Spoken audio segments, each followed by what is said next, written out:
নমস্কাৰ এই মুহূৰ্তত আপোনালোকে চাইছে সাহিত্য টেকনলজি ইউটিউব চেনেল এই চেনেল ৰাজ্যৰ খবৰটোতে কেইবাটাও গুৰুত্বপূৰ্ণ খবৰ আপোনালোকলৈ আগবঢ়াইছে যিকেইটা খবৰ আপোনালোকে জনাটো অত্যন্ত দৰকাৰী আৰু এই খবৰকেইটা আপোনালোকে উপস্থাপন কৰাৰ আগতে আপোনালোকে যদি এই চেনেলটো নতুনকৈ আহিছে তেন্তে চেনেলটো প্লিজ ছাবস্ক্ৰাইব কৰি থব আৰু ভিডিঅ'টোত এটা লাইক কৰি উৎসাহিত কৰিব কাৰণ এই মুহূৰ্তৰ সকলোতকৈ ডাঙৰ বিগ ব্ৰেকিং নিউজটো মুকলি হৈ আহিছে আজিৰ দিনটোৰ কিয়নো অৱশেষত জল্পনা কল্পনা অন্ত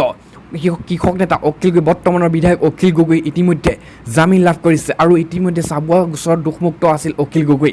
আৰু অৰ্থাৎ এনে আদালতত জামিন লাভ কৰিছে অখিল গগৈ তাৰ লগতে কৈছে চাবুৱা গোচৰত অৱশেষত আজি দোষমুক্ত হ'ল অখিল গগৈ এনে আদালতত শিৱসাগৰ বিধায়ক অখিল গগৈ আদালতে অব্যাহত বিধায়ক অখিল গগৈ গোচৰৰ শুনানি জাৰি কৰিছে আৰু এনে আদালতে এই এটা গোচৰত অখিল গগৈ দোষমুক্ত বুলি ইতিমধ্যে ঘোষণা কৰিছে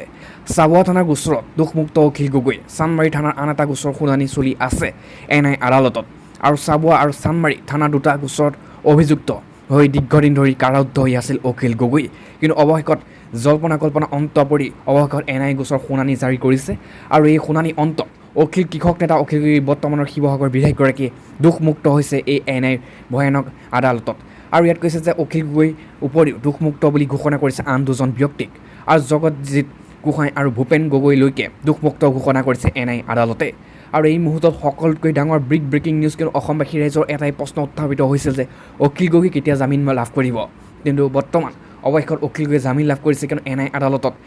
দোষমুক্ত দুটা গোচৰ চলি আছিল যি দুটা গোচৰ ইতিমধ্যে চানমাৰী আৰু এখন থানাত গোচৰ দুটা চলি আছিল আৰু বৰ্তমান এইখন থানা এন আই আদালতে জামিন অৰ্থাৎ দোষমুক্ত কৰিছে আৰু এটা গোচৰ মাত্ৰ আছে এই পাছৰ গোচৰটো 2 দিনৰ ভিতৰতে ইতিমধ্যে এই গোচৰ শুনানি জাৰি কৰিব কাইলৈও বা পৰহিলৈও কৰিব পাৰে এই শুনানি আৰু এই শুনানি দিয়াৰ পাছতে সম্পূৰ্ণৰূপে অখিল গগৈ মুকলি আকাশৰ তললৈ আহিব পাৰিব এই কথা নিশ্চিত ঘোষণা কৰিলে অখিল গগৈ অধিবক্তাই ইয়াৰ পাছতে আপোনালোকৰ বাবে ডাঙৰ বিগ ব্ৰেকিং নিউজটোৱে মুকলি হৈ আহিছে কিয়নো সকলোৰে মনত প্ৰশ্ন উত্থাপিত হৈছে যে অসমৰ নতুন ছবি 22 জুনৰ তাৰিখে কেতিয়া প্ৰকাশ পাব কিয়নো বৰ্তমান চৰকাৰৰ সূত্ৰইহে আমাক জনাই আছিল কিন্তু অৱশেষত আজিৰ পৰা অসমত আৰম্ভ হ'ব আনলক 4.0 আৰু জল্পনা কল্পনা অন্ত আজিৰ পৰা ৰাজ্যত বলবৎ হ'ব নতুন SOP আৰু আজিৰ পৰা অসমত আৰম্ভ হ'ব আনলক 4.0 আৰু প্ৰথমতে কৈছে যে কামৰূপ নীতি নিয়মৰ কোনো সাল সলনি নহয় অৰ্থাৎ গুৱাহাটীত নীতি নিয়ম আগৰ দৰে বাহাল থাকিব কিন্তু এটা কথা স্পষ্ট গুৱাহাটীত দোকান খোলাৰ সময় বৃদ্ধি কৰাৰ সম্ভাৱনা আছে আৰু এইখিনিতে আহিছে ডাঙৰ খবৰটো কিয়নো পূৰ্বতে ইতিমধ্যে 8খন জিলাত শিথিলতা অব্যাহত ৰাখিছিল ৰাজ্য চৰকাৰে কিয়নো 8খন জিলাত সন্ধিয়া বা ৰাতিৰ পৰাহে সান্ধ্য আইন বলবৎ হ'ব পুৱালৈকে কিন্তু ইতিমধ্যে এই 8খন জিলাৰ পৰা বৃদ্ধি কৰাৰ সিদ্ধান্ত গ্ৰহণ কৰিছে যিহেতু কোভিড পৰিস্থিতি বহুখিনি উন্নত ঘটিছে ৰাজ্যত সেইবাবে বৰ্তমানৰ পূৰ্বৰ 8 জিলাত শিথিলতাৰ অব্যাহত থাকিব আৰু আজি সন্ধিয়াৰ ভাগতে ইতিমধ্যে এই কথা স্পষ্ট হৈছে যে 8খন জিলাৰ পৰিৱৰ্তে আৰু 5খন জিলাতো হ'ব পাৰে সন্ধিয়া 5 বজাৰ পৰা সান্ধ্য আইন আৰু দিনত আৰু সম্পূৰ্ণভাৱে খোলা থাকিব গাড়ী দোকান পোহাৰ সকলো 2 বজাৰ পৰৱৰ্তী এতিয়া সন্ধিয়া 6 বজাৰ পৰা হ'ব কাৰফিউ কিয়নো দিনৰ 2 বজাৰ পৰা যি কাৰফিউ সিদ্ধান্ত গ্ৰহণ কৰিছিল বৃদ্ধি কৰি সন্ধিয়াৰ পৰা 6 বজা বা 7 বজাৰ পৰাই ৰাজ্যত দোকান পোহাৰ আৰু গাড়ী চলাচল বন্ধ হৈ পৰিব আৰু উল্লেখযোগ্য যে বৃহস্পতিবাৰৰ পৰা সলনি হ'ব পাৰে বহুতো নীতি নিয়ম আৰু আজি এই কথা স্পষ্ট আজি বুধবাৰে এই কথা স্পষ্ট কিয়নো দোকান পোহাৰ সন্ধিয়া 5 বজালৈকে খোলাৰ অনুমতি প্ৰদান কৰিছে আৰু সন্ধিয়া 6 বজাৰ পৰাই হ'ব কাৰফিউ ৰাজ্যৰ বিভিন্ন ঠাইত নিয়ম সলনি হোৱাৰ সম্ভাৱনা আছে এক সূত্ৰৰ পৰা জানিব পৰা গৈছে এই তথ্য উল্লেখযোগ্য যে কৰোনাৰ ওপৰত লক্ষ্য ৰাখি চৰকাৰে বিভিন্ন নীতি নিৰ্দেশনা জাৰি কৰিছে কিন্তু বৰ্তমান সময়ত পূৰ্বৰ তুলনাত কিছু পৰিমাণৰ হ্ৰাস পাইছে গুৱাহাটী মহানগৰীত কৰোনাৰ আক্ৰমণৰ লোকৰ সংখ্যা হয়তো ইয়াৰ ওপৰত লক্ষ্য ৰাখি নতুন নিৰ্দেশনা ইতিমধ্যে আহিব পাৰে কিন্তু এই মুহূৰ্তত আমাৰ হাতত তথ্য আহি পৰা অনুসৰি দোকান পোহাৰ গাড়ীৰ চলাচলৰ ক্ষেত্ৰত নতুন নিৰ্দেশনা জাৰি কৰিছে আৰু এই নিৰ্দেশনা অনুসৰি সন্ধিয়া দিনৰ 2 বজা নহয় দিনৰ 2 বজাৰ পৰা সম্পূৰ্ণৰূপে পিছুৱাই ৰাতি সন্ধিয়া অথবা সন্ধিয়া 6 বজাৰ পৰা 7 বজাৰ পৰাই সান্ধ্য আইন বলবৎ হ'ব তাৰ আগলৈকে সকলো খোলা ব্যৱসায়ী প্ৰতিষ্ঠান দোকান পোহাৰ সকলো খোলা থাকিব গোটেই দিনটো সন্ধিয়ালৈকে আৰু গাড়ী চলাচলো সম্পূৰ্ণৰূপে খোলা থাকিব সন্ধিয়ালৈকে পাছত এই মুহূৰ্তত আন এটাই ডাঙৰ খবৰ মুকলি হৈছে এটা বিগ ব্ৰেকিং নিউজ কিয়নো 9খন জিলাত হ'ব কাইলৈ পুৱাই পৰে সম্পূৰ্ণৰূপে লকডাউন কিয়নো 9খন জিলাত এটা দিনতে 100তকৈ অধিক যদি লোকৰ কৰোনাৰ আক্ৰান্ত হৈছে কোন জিলাত চোকা নজৰ ৰাজ্য চৰকাৰৰ বিশেষ প্ৰতিবেদন আমাৰ হাতত আহি পৰিছে এই মুহূৰ্তত আৰু তাৰ লগতে ইয়াত স্পষ্টভাৱে কৈছে যে 9খন জিলাত ৰাজ্যৰ জটিল কৰোনাৰ পৰিস্থিতি তাৰ বাবে এই সিদ্ধান্ত গ্ৰহণ কৰিছে ৰাজ্য চৰকাৰে কিয়নো 24 ঘণ্টাত 9 জিলাত 100তকৈ অধিক লোক কৰোনাৰ আক্ৰান্ত সেইবাবে বৃহৎ ভয়ানক সিদ্ধান্ত গ্ৰহণ কৰিবলৈ উপনীত হৈছে ৰাজ্য চৰকাৰ আৰু আজি সম্পূৰ্ণ 9খন জিলাত লকডাউনলৈ বৃহৎ চূড়ান্ত সিদ্ধান্ত গ্ৰহণ কৰিছে ৰাজ্য চৰকাৰ কিয়নো বৰ্তমান পৰিস্থিতি বেয়া হৈ আছে আৰু যদি পৰিস্থিতি আজি ৰাতিটোৰ ভিতৰত আৰু আজি যি ইতিমধ্যে ক'ভিডৰ নিয়ন্ত্ৰণৰ সময় আহি পৰিব সেয়া ওপৰত লক্ষ্য ৰাখি ইতিমধ্যে আজি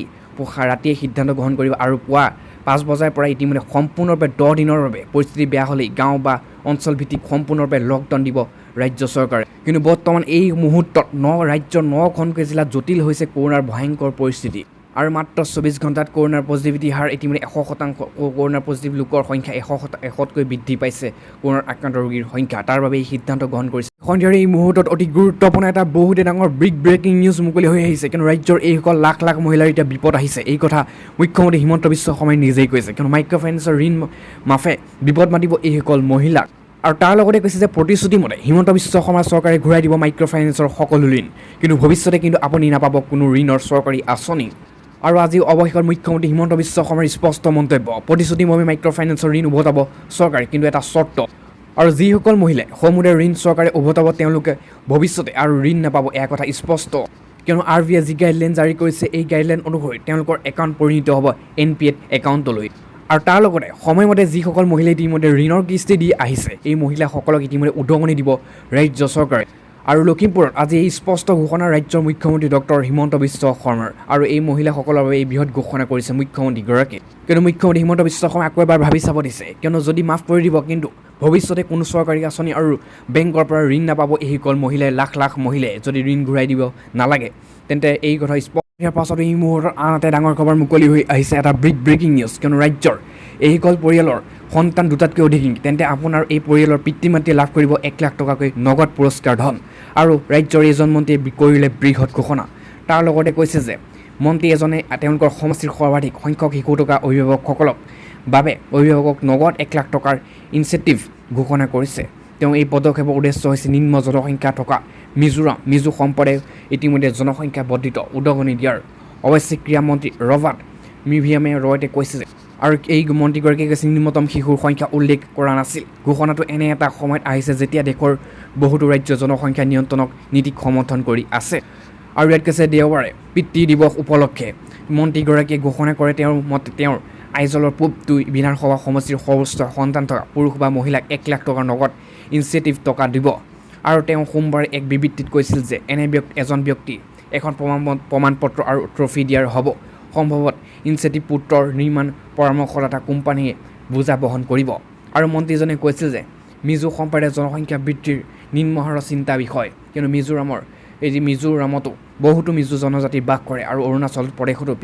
পিছত মিজোৰামৰ জনসংখ্যা ঘনত্ব সৰ্বনিম্ন। কিন্তু এইখিনিতে প্ৰশ্ন উত্থাপিত হৈছে যে আনহাতে মিজোৰাম চুবুৰীয়া ৰাজ্য অসমৰ মুখ্যমন্ত্ৰী ডক্টৰ হিমন্ত বিশ্ব শৰ্মাই অলপতে ঘোষণা কৰিছিল যে চৰকাৰে ক্ৰমান্বয়ে 2 সন্তানৰ নীতি ৰূপায়ণ কৰিব। ইফালে উত্তৰ প্ৰদেশ আইন আয়োগৰ অধ্যক্ষ আদিত্যনাথ মিত্তালে ইতিমধ্যে দেওবাৰে কৈছিল যে বৰ্ধিত জনসংখ্যা কমাব লাগে, কিয়নো ৰাজ্যখনৰ সমস্যা সৃষ্টি কৰিছে। ইয়াৰ পাছত এই মুহূৰ্তত আন এটা ডাঙৰ খবৰ মুকলি হৈ আহিছে, কিয়নো ইতিমধ্যে এখন গাঁৱত লগতে এখন চহৰত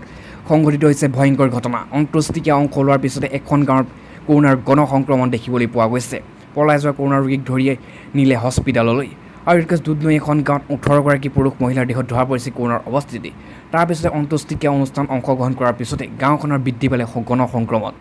তাৰ মাজতে আন এক আংশিকভাৱে এই ঘটনা সংঘটিত